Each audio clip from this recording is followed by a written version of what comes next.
Hello बच्चों, आप लोग कैसे हो? बढ़िया हो? तो हम शुरू कर रहे हैं मेरे भाई एसएससी जीडी का सेट नंबर 9। बच्चों, ये आज लास्ट क्लास है क्योंकि आपको 27 से पेपर स्टार्ट होने वाला है। तो जो पढ़ना हो आज मैं सारे इंपॉर्टेंट आपको करा दिया हूँ।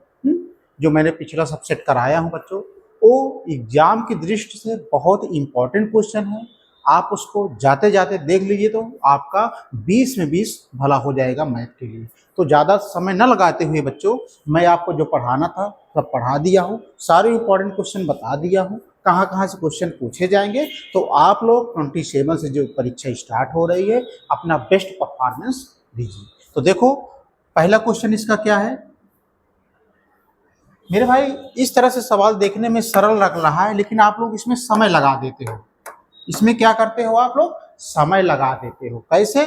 फाइंड द सम, योग ज्ञात कीजिए। तो सबसे पहले तो आप बेसिक करते हो भाई। बेसिक में कैसे लिखते हो? 9 9 फिर 9 9 फिर 9। अब इसको जोड़ने में आपको समय लगता है, तो ऐसा मत करिए मेरे भाई, इसको ऐसा मत करिए। यह क्वेश्चन कई बार एसएससी जीडी के एग्जाम में पूछा गया है, लेकिन बच्चे इसमें समय लगाते हैं। तो समय न लगाते हुए पहले देखिए, 3 बार 99, 2 बार 9 9 है, 1 बार 9 है ना। तो सबसे पहले बड़ा अंक कौन सा है? ए है। तो इसको लिख सकते, कितने अंक हैं? 1 2 3, तो 1 2 3। ठीक है। और किसका ए है? 9 का है, तो 9 से आप गुणा कर दो। तो 9 तिरिक 27, 9 दूनी 18, 2 20, 9 1 9 2 11। कितना समय लगा आपको? मुश्किल से आपको 5 सेकंड लगा सॉल्व करने में। अगर इस तरह से आप करते तो कम से कम आपका 1 मिनट लगता। तो आपको बच्चों इसमें आपका 50 सेकंड बचा। यही 50 सेकंड आप दूसरे क्वेश्चन में आप यूज कर सकते थे। तो आप समझ गए कि नहीं? सबसे पहले बड़ा देखो क्या है? ए है। इसमें कितने अंक हैं? वो 1 2 3, 3 अंक लिख दो। और किसका है अंक? 9 का है, तो आप 9 से गुणा कर दो, आंसर अपना पा लो। तो कौन सा आंसर होगा मेरे दोस्त? Option C. चीजें समझ गए कि नहीं? तो इस तरह से अगर स्मार्ट अप्रोच करोगे तो आप एग्जाम में नंबर ऑफ क्वेश्चन अटेम्प्ट कर पाओगे। नहीं तो आपका क्वेश्चन छूट जाएगा, आप कट ऑफ में नहीं आ पाओगे या रैंक में नहीं आ पाओगे। ठीक है, आगे बढ़े। चलो, ये वाला समझ गए कि नहीं कंसेप्ट? आप क्वेश्चन नंबर हम 2 पे आते हैं। ये वाला क्वेश्चन देखिए, सारे बच्चे कर लोगे कि नहीं? बता दें? चलो बता देते हैं, आप प्रैक्टिस हो जाएगी ना आपका। सबसे बड़ा इसमें कौन अंक है? ए है कि नहीं? इसमें कितने अंक हैं? 1 2 3 4, 1 2 3 4। ए किसका है गुणक? 4 का है, तो 4 से आप गुणा कर दो। तो 4 चौक 16, 4 3 12, 1 13, 4 दूनी 8 1 9, 4 1 9 4। तो आगे मेरे भाई 49 36, यही हमारा आंसर हो गया। आपको इन सवालों को सॉल्व करने में मुश्किल से मुश्किल आपको 5 सेकंड लग रहा है, ज्यादा से ज्यादा 5 सेकंड लग रहा है। अगर यही आप बेसिक से जोड़ते तो लगभग आपका 1 मिनट लगता। तो बच्चा लोग, आप 55 सेकंड बचा रहे हो अपना समय। तो यही 55 सेकंड हम 2 या 3 क्वेश्चन सॉल्व कर सकते हैं। तो ये समझ गए ट्रिक की नहीं? तो आप जितना ज़्यादा से ज़्यादा हो सके आप लोग इसको सब्सक्राइब करिए, लाइक करिए मेरे भाई हमारे वनडे कोचिंग यूट्यूब चैनल पे। ठीक है, लाइक सब्सक्राइब शेयर करना आपका काम है। हमें जो है काम, अच्छे से अच्छे आपको मेथड बनाना, अच्छे से अच्छे आपको ट्रिक बताना, अच्छे से अच्छे आपको कंटेंट देना, ये मेरा काम है। आगे बढ़ें। चलो क्वेश्चन नंबर हम 3 पे आते हैं। ये देखिए मेरे भाई, क्वेश्चन नंबर 3 देखिए, कह रहा है योग ज्ञात कीजिए। यह सवाल कई बार एग्जाम में पूछा गया है, कई बार एग्जाम में पूछा गया है। तो एग्जाम की दृष्टि से बहुत महत्वपूर्ण है, इसको आप देख लीजिएगा। ये 20 एसएससी जीडी के हो सकता है हर एक शिफ्ट में पूछा जाए, तो यह बहुत इंपॉर्टेंट है। क्या है सवाल?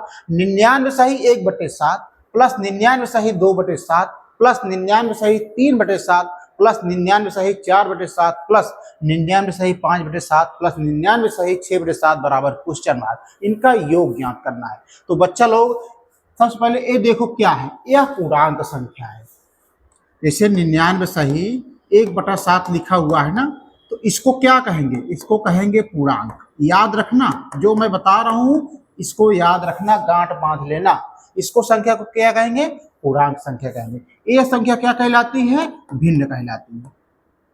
ठीक है। अब मेरे दोस्त इसमें पूर्णांक एक तरफ कर लो और भिन्न को एक तरफ जोड़ो। तो देखो 1 2 3 4 5 6, 6 पूर्णांक है ना, तो इसका मतलब क्या लिख सकते हो? 99 गुणे 6। क्लियर? प्लस अब देखो, अब हम देखते हैं जो भिन्न बनी है उसमें जो नीचे का हर है वो समान है कि नहीं, ये ध्यान रखना। तो 7 7 7 7 7 7 यानी समान है, तो नीचे 7 लिख लिए। ठीक है। अब देखो हर अंश देखो, 1 2 1 3 3 3 6 4 10 10 5 15 15 6 21, ये जोड़ दिया, यानी अंश को ऊपर जोड़ दिया, नीचे सर हमारा हर जो है वो समान है। अब इसको काट दो, 7 तिरिक 21। तो मेरे भाई 6 9 54, 6 9 54, 54 5 कितना हो गया? 54 5 5 4 9 59, 5 9 और प्लस 3 है ही है, इसको जोड़ लो। तो 4 3 7 9 5, तो हमारा जो आंसर आया मेरे भाई 597, 597। Option A is right answer. अगर आप इसको बेसिक से सॉल्व करते तो आपका कम से कम इसमें जाता 2 मिनट या 3 मिनट जाता, लेकिन जो मैं आपको ट्रिक बताया हूं, इस वाले ट्रिक में आपको कितना समय लगा? ध्यान से बताइएगा, इस वाले ट्रिक में आपको कितना समय लगा? मुश्किल से आपको इस वाले ट्रिक में 25 सेकंड लगा होगा। तो बच्चा लोग, आप कम से कम एक सवाल के पीछे 1 मिनट या 1.5 मिनट बचा रहे हो, तो ये समझ लेना कि कितना इंपॉर्टेंट है टाइम। ठीक है। ये समझ गए कि नहीं कैसे सॉल्व करोगे? अब इस टाइप से अगर क्वेश्चन आ जाते हैं तो हमें नहीं लगता है कि आप उसको सॉल्व कर लोगे। ठीक है। हमें ये नहीं लगता कि आप उसको हल ना कर लोगे। ठीक है। आगे बढ़े, हम आगे बढ़ सकते हैं। आप लोग सब्सक्राइब लाइक करते रहिएगा, हम अच्छे अच्छे कंटेंट आपको दे रहे हैं। ठीक है। चलो ये वाला क्वेश्चन देखिए, बहुत इंपॉर्टेंट क्वेश्चन है, परीक्षा के अंतिम समय में बहुत इंपॉर्टेंट क्वेश्चन है बच्चों। ये ट्रिपल स्टार लगा लो, ये क्वेश्चन पूछा जा सकता है। मैं पूरे क्वेश्चन को मैं एनालिसिस करके तब मैं आपको बता रहा हूं कि ये क्वेश्चन आने की 100% संभावना है। ठीक है। एक संख्या को 6 से भाग देने पर शेषफल 3 बचता है, उसी संख्या के वर्ग को 6 से भाग देने पर शेषफल क्या होगा? गजब का सवाल है। एक संख्या को, संख्या नहीं मालूम है न दिया है, तो माना संख्या x है, माना संख्या x है। जब संख्या नहीं दिया है तो उस संख्या को मान लो x मान लो, y मान लो, कुछ भी मान लो। कह रहा है एक संख्या को 6 से, संख्या को आप 6 से भाग देने पर शेषफल 3 बचता है। शेषफल कितना बच रहा है? 3 बच रहा है। क्लियर?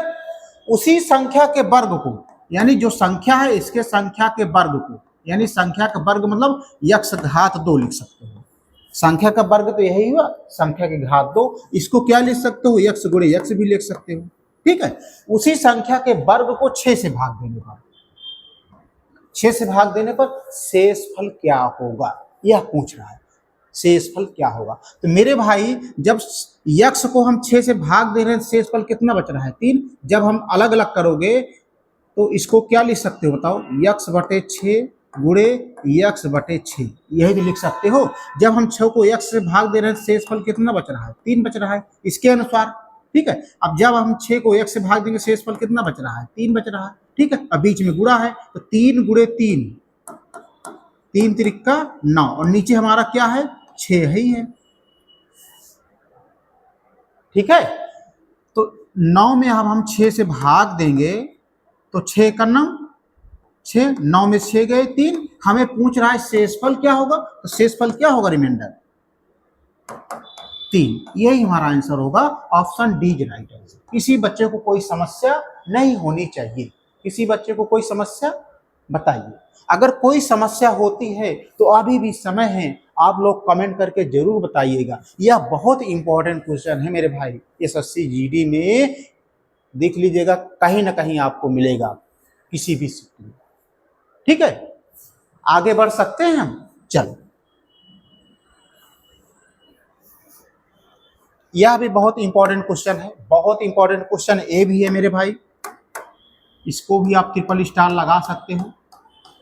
मैं आपको ऐसे से ट्रिक बताऊंगा, ऐसे से कंसेप्ट बताऊंगा कि आपको मैथ हलवा लगने लगेगा बच्चों। मैं आपको फिजिकल की स्ट्रक्चर चीज़ें नहीं बताऊंगा कि ए पढ़ लो वो पढ़ लो, मेरे कोई अनइम्पॉर्टेंट क्वेश्चन ये नहीं बताऊंगा। जो बताऊंगा ठोस बताऊंगा, इंपॉर्टेंट क्वेश्चन बताऊंगा, वो आपके SSC GD, UP TET, UP constable, SSC में जो परीक्षाएं होती है सब में एग्जाम ओरिएंटेटेड क्वेश्चन होंगे। तो आप लोग हमारे वनडे कोचिंग यूट्यूब चैनल के साथ जुड़ जाइए और अच्छे से अपनी तैयारी करिए, वो चाहे मैथ की हो, चाहे रीजनिंग की हो, चाहे जीएस की हो, चाहे करंट अफेयर की हो, चाहे हिंदी की हो। मैं आपको बेस्ट से बेस्ट हमारे यहाँ टीचर हैं, आपको अच्छा ज्ञान देंगे, अच्छा पढ़ाएंगे, जो एग्जाम ओरिएंटेड क्वेश्चन है। ठीक है, ये वाला क्वेश्चन देखो, बहुत इंपॉर्टेंट क्वेश्चन है। यदि 7 अंकों की संख्या कितना है, 134 x 5 8 y, 7 अंकों की संख्या ए है, यह 72 से विभाज्य है। किससे विभाज्य मेरे भाई? 72 से विभाज्य है। तो 2x प्लस वाई का मान ज्ञात करो। तो मेरे भाई यहाँ अगर x और y का मान मिल जाए तो हम इसकी वैल्यू निकाल सकते हैं। ठीक है, तो मेरे दोस्त ये संख्या है और ये 72 से विभाज्य है, तो इसका पहले मल्टीपल क्या होगा? 8 9 72, 2 फैक्टर हो गए। ठीक है, अब हम इसमें विभाज्यता का नियम निकाल करके हमें x और y का मान ज्ञात करना है। तो मेरे भाई सबसे पहले हम 8 का देखते हैं। 8 का विभाज्यता का नियम क्या कहता है? लास्ट के 3 डिजिट ले लो और 8 से वो विभाज्य होना चाहिए। तो 3 डिजिट ले लिए, 5 8 y, इसको 8 से भाग दो आप, 8 7 56, 8 में 6 गए 2, 2y। अब मेरे दोस्त यहाँ पे y का मान क्या रखें कि यह पूरी तरह विभाज्य हो जाए? अगर y का मान 1 रखते हैं तो 21 होगा, तो 8 3 24 नहीं कटेगा। यानी y का मान अगर हम 4 रखेंगे तो यहाँ पे 4 रखेंगे तो 8 3 24, यानी पूरा पूरा कट जाएगा, अर्थात y का मान क्या आ गया? हम 4। ठीक है, अगर y का मान 4 रखने पर तभी यह 8 से पूरी संख्या विभाज्य हो रही है। इसका मतलब y का मान क्या होगा?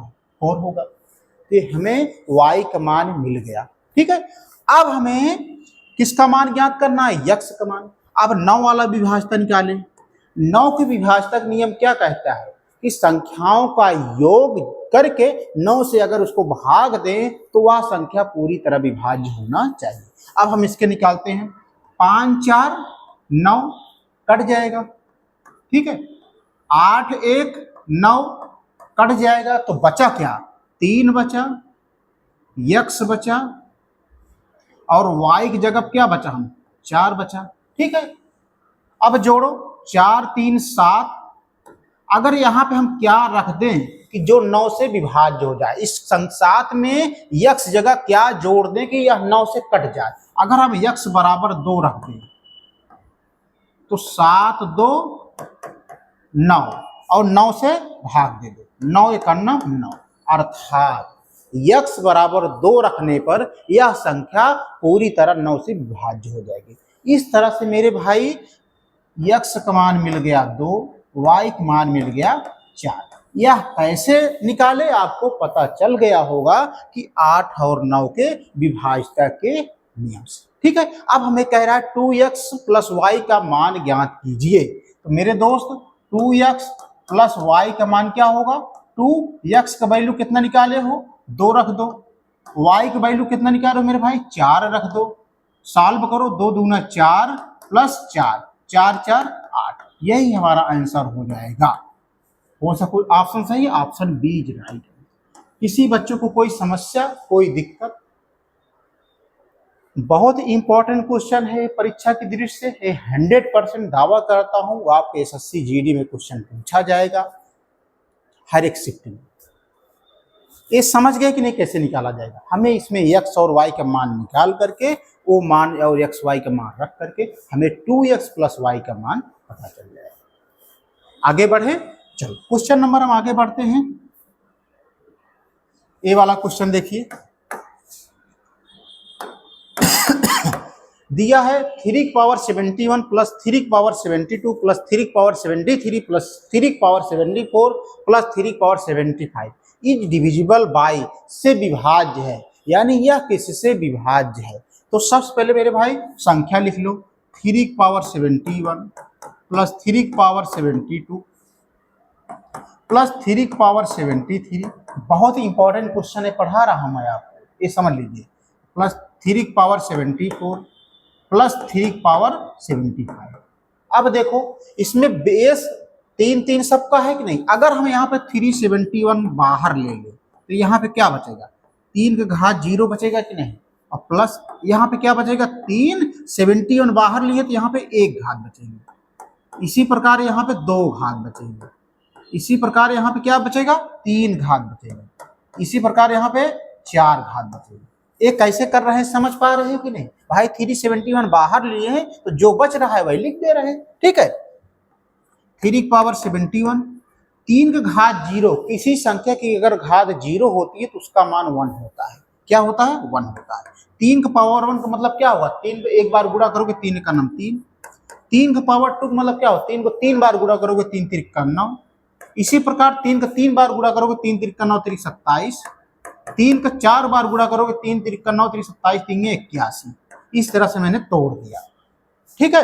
अब 371 जोड़ो इसको, 3 1 4 9 4 13 27 और 81, इसको जोड़ लो आप।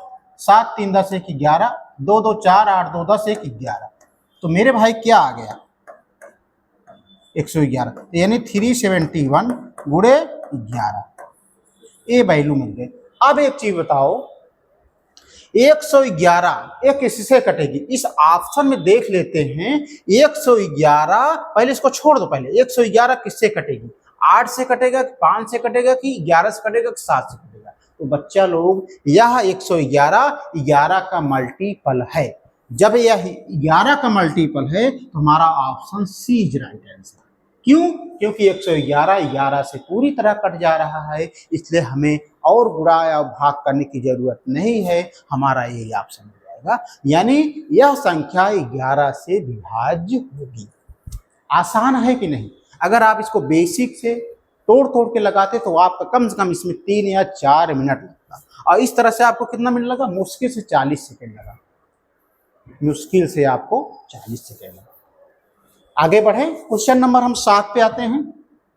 बहुत इंपॉर्टेंट सीरीज चल रही है ये योद्धा वाली। आज लास्ट क्लास होगी क्योंकि आपका 27 अप्रैल से पेपर एग्जाम स्टार्ट हो रहा है, तो बच्चों लोग यहाँ लास्ट क्लास होगी। सारे क्वेश्चन में इंपॉर्टेंट डाल रखा हूँ, पूरा एनालिसिस करके कहाँ कहाँ से क्वेश्चन पूछे जाते हैं। एसएससी जीडी में 20 क्वेश्चन मैथ के आएंगे, तो आपको मैं 20 में 20 में, अगर आप मेरी सीरीज देखे होंगे तो आप 20 में 20 अटेम्प्ट कर लोगे, कोई बहुत बड़ी बात नहीं, ठीक है। चलो क्वेश्चन नंबर हम 7 पे आते हैं। 7वां देखिए क्या कह रहा है।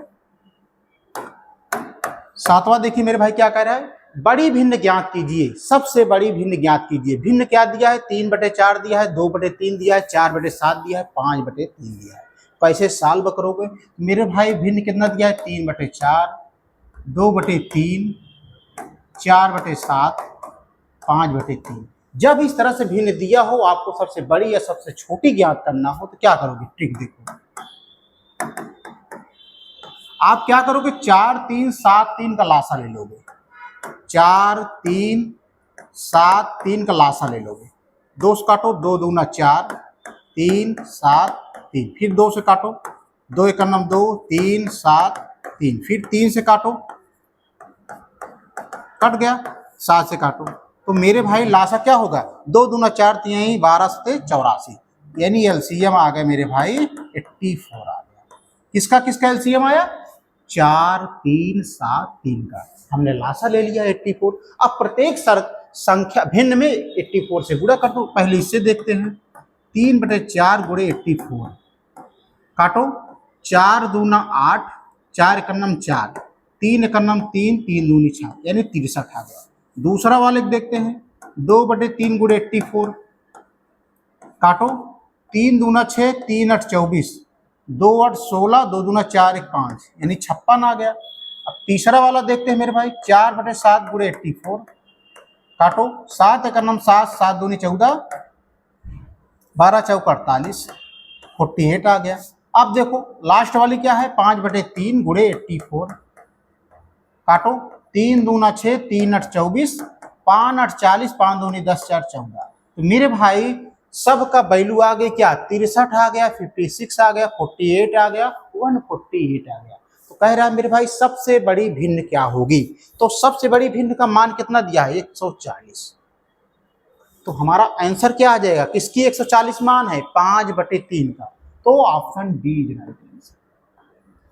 कितना आसान तरीका है, आसान तरीका है कि नहीं। सबसे पहले आप क्या करोगे, सबसे पहले आप हर का एलसीएम ले लोगे, उस एलसीएम से प्रत्येक भिन्न में आप गुणा करके मान निकाल लोगे। जो सबसे बड़ा मान आएगा वही हमारी सबसे बड़ी भिन्न होगी, जो सबसे छोटा मान आएगा वही हमारी सबसे छोटी भिन्न होगी। ठीक है, जैसे अगर इसमें पूछ लिया होता कि सबसे छोटी भिन्न क्या है, तो क्या बताते, आप बताओ किसका मान सबसे छोटा है, 48 का, यानी 4/7। 4/7 क्या होती है, 4/7 सबसे छोटी भिन्न होगी, सबसे छोटी भिन्न। और 5/3 क्या है मेरे भाई, सबसे बड़ी भिन्न, सबसे बड़ी भिन्न। एक क्वेश्चन पूछ सकता है, देखो मैंने एक क्वेश्चन में 2 क्वेश्चन बना दिया हूं। पहला क्वेश्चन क्या बनाया हूं कि सबसे बड़ी भिन्न क्या है, तो सबसे बड़ी भिन्न 5/3। सबसे छोटी भिन्न क्या है, उसमें बता दिया 4/7 सबसे छोटी भिन्न है। तो देखो अब आ जाए, चाहे सबसे बड़ी ज्ञात करना हो चाहे सबसे छोटी ज्ञात करना हो, तो आप आसानी से सॉल्व कर लो। चलिए क्वेश्चन अगले पे, चलो क्वेश्चन नंबर 8 पे आते हैं। यह 2024 का क्वेश्चन है, मोस्ट इंपॉर्टेंट क्वेश्चन है, इसको भी आप नोट कर लीजिए। 7 मीटर लंबी और 60 मीटर चौड़ी एक रेखा खींचिए। ठीक है, मैंने रेखा खींच दिया, इस 70 मीटर 75 मीटर है और ये पूरा 60 मीटर है। ठीक है, जिसके ठीक बीच में 5 मीटर चौड़ाई है, यानी इस तरह से ठीक बीच में 5 मीटर चौड़ाई है। ठीक है, तो इस रेखा का क्षेत्रफल ज्ञात करो, यानी बीच वाले का क्षेत्रफल ज्ञात करना है। तो मेरे भाई ये क्या है बताओ, ये तो चौड़ाई हो गई लेकिन लंबाई ये कितनी रहेगी, 75 ही रहेगी। तो इसका क्षेत्रफल क्या होगा, क्षेत्रफल होता है लंबाई गुणे चौड़ाई। एक तरह से देखा जाए तो क्या है, आयत है, आयत का क्षेत्रफल क्या होता है, लंबाई गुणे चौड़ाई होता है। तो मेरे भाई लंबाई कितना दिया, लंबाई तो यही बराबर होगी 75, और चौड़ैया क्या है, चौड़ैया हमें इसका केवल यही ज्ञात करना है, तो चौड़ाई ये होगी, इसका मान कितना दिया है 5, गुणा करो, 5 25, 5 7 35, 2 37 सेंटीमीटर स्क्वायर। यानी जो 5 मीटर चौड़ा रास्ता है उसका क्षेत्रफल होगा 375 वर्ग सेंटीमीटर। बच्चों सवाल छोटी है लेकिन इंपॉर्टेंट क्वेश्चन है, यह 2024 के एग्जाम में आया हुआ था। ठीक है, ये समझ गए कि नहीं। आगे क्वेश्चन बढ़ते हैं, क्वेश्चन नंबर हम 9 की तरफ चलते हैं। ए वाला क्वेश्चन देखिए, ए वाला भी क्वेश्चन बहुत इंपॉर्टेंट है, मेंसुरेशन का है। ठीक है, देखो क्वेश्चन क्या है, एक समचतुर्भुज का क्षेत्रफल जिसकी एक भुजा 20 सेंटीमीटर और एक विकर्ण 24 सेंटीमीटर है, तो क्या है, तो इसका मान ज्ञात करो, इसका मान ज्ञात करना। ठीक है, तो देखो सबसे पहले सब चतुर्भुज बनाओ आप।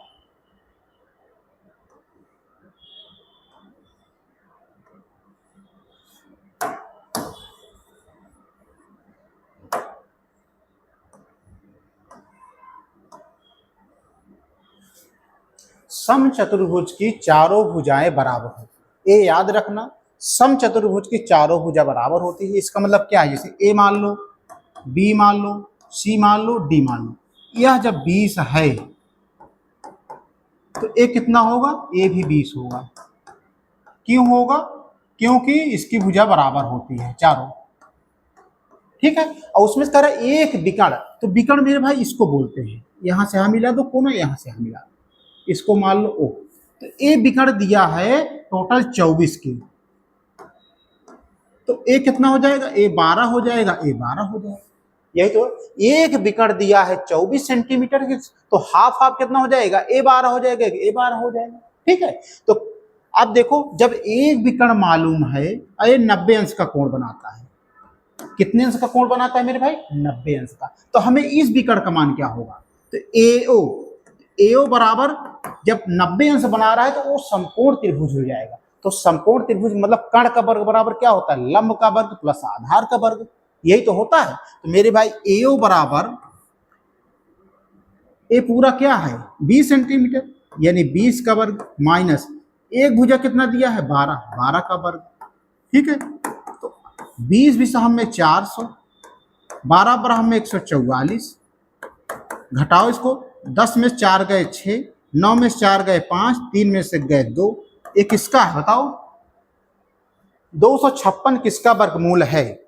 आप लोग बताओ, 256 किसका वर्गमूल है? 16 का। किसका है मेरे भाई? 256 निकाल लो भाई। 256 किसका वर्गमूल है? एक एक का नाम 1, 2 में से गए 5 6, 1 1 2, 2 छंग 6 छंग 36, 6 दूनी 12, 3 15, यानी यह किसका वर्गमूल है मेरे भाई? 16 गुणे 16, तो आ गया 16। ठीक है, अर्थात यह कितना आ गया? 16 आ गया। तो ये भी 16 हो जाएगी। पूरा विकर्ण की लंबाई कितना हो जाएगी? 32 हो जाएगी। तो कह रहा है इसका क्षेत्रफल, तो समचतुर्भुज का क्षेत्रफल। तो मेरे भाई समचतुर्भुज का क्षेत्रफल का फार्मूला क्या होता है बताओ? 1/2 d1 इंटू d2, ये हमारा फार्मूला है। क्या? समचतुर्भुज का क्षेत्रफल बराबर होता है 1/2 गुणे पहला विकर्ण गुणे दूसरा विकर्ण, ये होता है। ठीक है, 1/2 पहला विकर्ण कितना है? पूरा कितना मान है? 24, यहाँ पे लिख दो 24।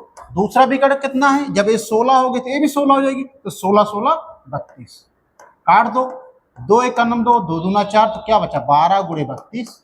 इसको जब करोगे तो 12 दूनी 24, 12 3 36, 2 38, 384 वर्ग सेंटीमीटर। इस तरह से यह क्वेश्चन लगेगा, बहुत इंपॉर्टेंट क्वेश्चन है। आप लोग इसको नोट कर लीजिए, जहां न चाहिए समझ में आए आप इसको समझ लीजिए। ठीक है, सबसे पहले क्या करिए? चतुर्भुज के, समचतुर्भुज के चारों भुजाएं बराबर होती हैं। एक विकर्ण जब दिया है तो दूसरा विकर्ण हमने ज्ञात किया इसकी सहायता से, इसका मान आ गया दूसरे विकर्ण का 16 आ गया। ए लंबाई आधी आधी, पूरी लंबाई दोनों दुगना होती है। ठीक है, तो समचतुर्भुज का क्षेत्रफल क्या होता है? 1/2 गुणे पहला विकर्ण गुणे दूसरा विकर्ण। 1/2 पहले विकर्ण का मान रख दिए गुणे दूसरे विकर्ण का मान रख दिए, इसको सॉल्व किए तो आ गया 384 वर्ग सेंटीमीटर। ठीक है, आगे बढ़े, हम बढ़ सकते हैं। चलिए क्वेश्चन नंबर हम आगे बढ़ते हैं। ये वाला क्वेश्चन देखिए,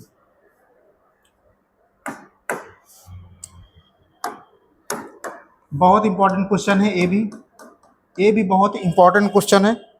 ठीक है, एक समलंब चतुर्भुज की दो समांतर भुजाओं की लंबाई 10 सेंटीमीटर और 13 सेंटीमीटर है। यदि समलंब चतुर्भुज का क्षेत्रफल 460 सेंटीमीटर हो तो उसकी ऊंचाई का मान ज्ञात करो। तो सबसे पहले समलंब चतुर्भुज बनाइए आप। पहली भुजा कितने दिया है? 10 सेंटीमीटर दिया है। दूसरी भुजा कितना दिया है? 13 सेंटीमीटर दिया है। ठीक है, ये समलंब चतुर्भुज। तो यहाँ पे आप डाल दो, यहाँ पे ए डाल दो। ठीक है, तो ए कितनी दूरी हो जाएगी? 10 हो जाएगी। ठीक है, ये क्या है? हमारी ऊंचाई है, ये तो ऊंचाई है। ठीक है, तो कह रहा है एक समलंब चतुर्भुज की दो समांतर भुजाएं 10 सेंटीमीटर है, यह पूरा 13 सेंटीमीटर है। यदि समलंब चतुर्भुज का क्षेत्रफल 460 है तो उसकी ऊंचाई ज्ञात करो। तो क्या होगा बताओ? तो मेरे भाई यहाँ पे याद कर लो समलंब, क्योंकि मेंसुरेशन में क्या होता है? डायरेक्ट सूत्र पे ही क्वेश्चन आधारित होते हैं। तो एक चीज आपको याद करना पड़ेगा कि मेंसुरेशन में जो जो भी टॉपिक आते हैं 2D में, आपको उसका फार्मूला याद होना चाहिए। तो समलंब चतुर्भुज का क्षेत्रफल बराबर होता है 1/2 a + b गुणे h। मेरे कहने मतलब है समलंब चतुर्भुज का क्षेत्रफल बराबर होता है 1/2 ब्रैकेट में लंबाई प्लस चौड़ाई गुणे ऊंचाई। ठीक है, इसका मान दिया है कितना? 460 दिया है, बराबर 1/2। अब मेरे भाई एक मान कितना दिया है, चाहे ए मान लो भुजा, चाहे पूरी मान लो। एक मान दिया है मान लो 10 है। बी का मान कितना दिया है, दूसरी भुजा 13 सेंटीमीटर। अब गुणे एच नहीं मालूम है, ऊंचाई नहीं मालूम है, ऊंचाई ज्ञात करना है। ठीक है, तो 460 बराबर 1/2, 10 और 13 कितना हो जाएगा 23 गुणे ये। अब इसको सॉल्व करो, 23 दूना 46, 20 बचा, 20 बराबर 1/2 गुणे एच बचा। अब तिरिया गुणा करोगे तो एक में एक से गुणा करोगे एच आ जाएगा, 2 में 20 से गुणा करोगे 20 दूनी 40। तो हमारी जो ऊंचाई आ गई कितना आ गई, 40 आ गई। Option B is right answer. सरल सवाल है कि नहीं, बस आपको क्या केवल फार्मूला याद होना चाहिए, फार्मूले पे मान को आप रख दो और आंसर करो। ठीक है, यदि सवाल समझ में आ रही हो, चीजें समझ में आ रहा हो, तो बच्चों आप वीडियो को लाइक और सब्सक्राइब कर दो और दूसरे बच्चों को भी शेयर कर दो, जिससे वो भी फायदा इसका ले। क्योंकि आज एसएससी जीडी की लास्ट क्लास है, क्योंकि आपका पेपर 27 अप्रैल से स्टार्ट हो रहा है। ठीक है, आगे बढ़े हम अगले क्वेश्चन पे। चलो, ये भी इस पार्ट का, इस परीक्षा का महत्वपूर्ण क्वेश्चन है। आप इसको भी ट्रिपल स्टार में ले लीजिए। जो मैं ट्रिपल स्टार लगाता हूं इसका मतलब यह क्वेश्चन अति महत्वपूर्ण है। ठीक है, एक बेईमान दुकानदार सामान को लागत मूल्य पर बेचता है। ठीक है, ये लेकिन 1 किलो के बजाय 900 ग्राम का वजन इस्तेमाल करता है, तो उसका लाभ ज्ञात कीजिए। एक बेईमान दुकान सामान का लागत मूल्य पर बेचता है, ठीक है, 1 किलो के बजाय 900 ग्राम का इस्तेमाल करता है। तो मेरे भाई 1 केजी बरा 1 केजी में कितने ग्राम होता है, 1000 ग्राम। क्यों ऐसा किए ग्राम, क्योंकि दूसरा वाला मान ग्राम में दिया है।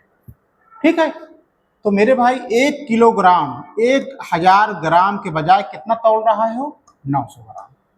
ठीक है, इसका डिफरेंस कितना हुआ,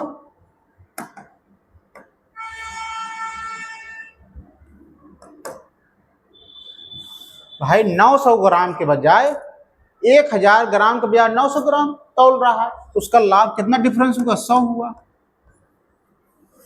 ठीक है, कितना हुआ मेरे भाई, 100 हुआ। यही तो होगा, 100 हुआ। तो लाभ प्रतिशत क्या होगा, लाभ प्रतिशत क्या होगा, डिफरेंस कितना है मेरे भाई, 100। अब किस पे होगा बताओ, 1000 पे होगा कि 900 पे? मेरे बच्चों 900 पे होगा, क्योंकि 900 के 1000 के बजाय 900 ग्राम तौल रहा है। समझ रहे हो कि यानी 900 पे होगा। ये तो 10% का लाभ हुआ है, तो 900 इंटू 100। एक चीज हमेशा याद रखना, यहाँ पे 1 किलो के बजाय 900 ग्राम का वजन इस्तेमाल करता है, इसलिए नीचे क्या आएगा, 900 आएगा। अब 0 0 काट दो, क्या बचा हमारा 100/9। इसको जब काटोगे तो 11 सही 1/9%। यही हमारा आंसर है। फिर से देखो, 1 केजी को लिख सकते हैं 1000 ग्राम, कारण बता दिए क्योंकि दूसरी वाली संख्या ग्राम में है। तो 1000 के बजाय 1000 ग्राम के बजाय 900 ग्राम तौल रहा है, तो इसका डिफरेंस कितना होगा, 100 हुआ। ठीक है, तो लाभ प्रतिशत क्या होगा, 100 पे किस पे, 900 पे, तो गुणे 100 पे कितना होगा, 11 सही 1/9%। कोई समस्या नहीं होनी चाहिए। ठीक है, आगे बढ़े हम। चलो, यह भी क्वेश्चन बहुत इंपॉर्टेंट है। सारे क्वेश्चन मैं आज इंपॉर्टेंट लेके आया हूँ इस सीरीज में, क्योंकि लास्ट क्लास है आज। सारे क्वेश्चन इंपॉर्टेंट है मेरे भाई। इसको आप लोग जितना से जितना हर एक जगह आप सब्सक्राइब कर दीजिए, लाइक कर दीजिए, दूसरों बच्चों को भी शेयर कर दीजिए, जिससे उनको भी इसका फायदा मिल सके। वजन में हेर फेर करके एक दुकानदार फलों की खरीद बिक्री में 12% तक की धोखाधड़ी करता है। ठीक है, तो उसका लाभ प्रतिशत ज्ञात करो। वजन में हेर फेर करके एक दुकानदार फलों की खरीद बिक्री में 12% तक का धोखाधड़ी करता है। ठीक है, माना वह मूल्य कितना था, 100 था।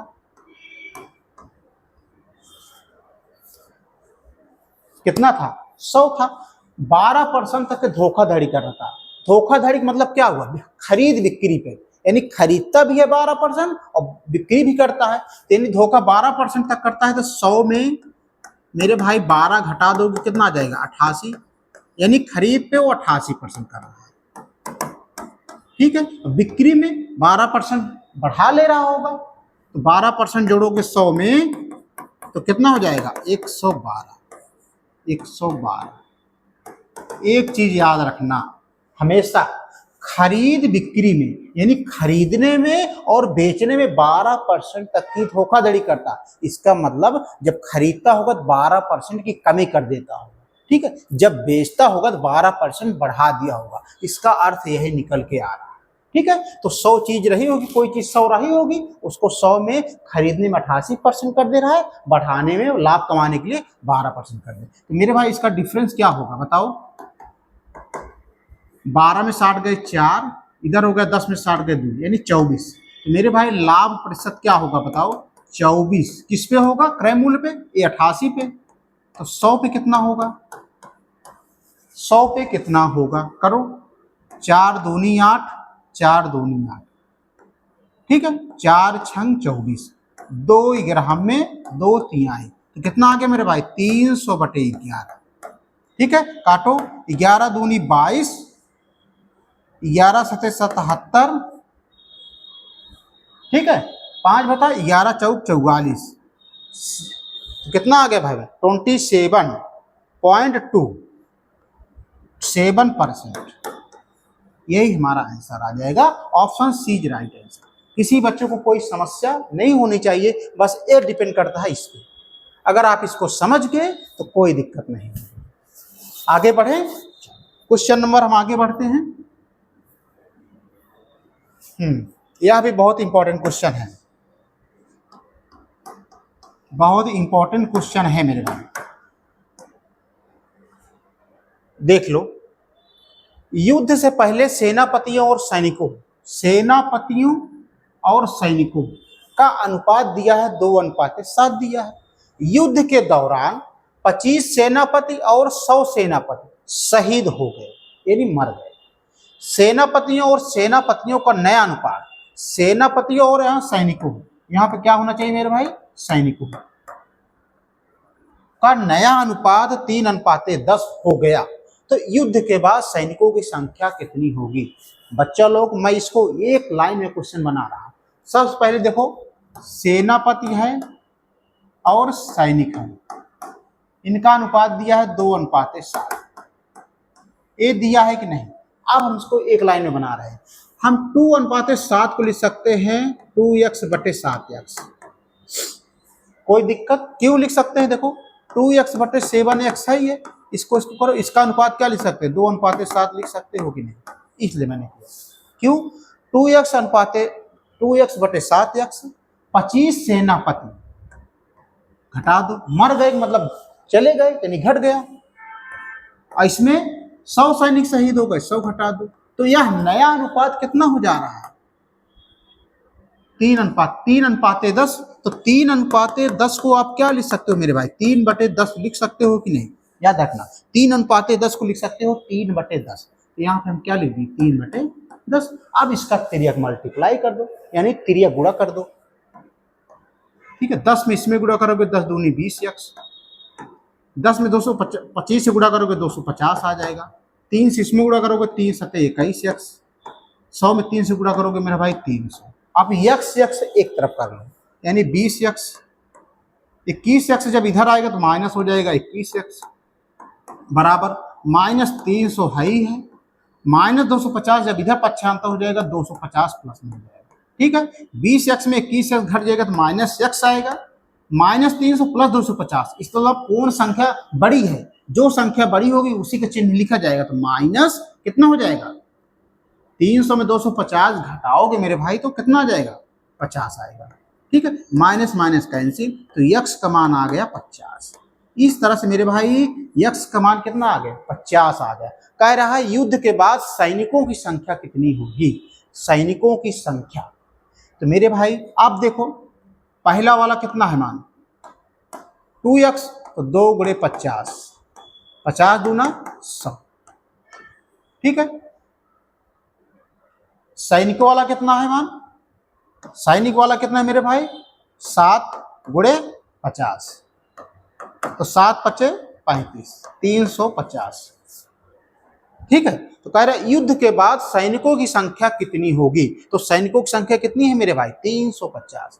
यही हमारा आंसर हो जाए। अगर यहाँ पे पूछ लिया होता कि सेनापतियों की संख्या क्या होती, सेनापतियों की संख्या 200 होती।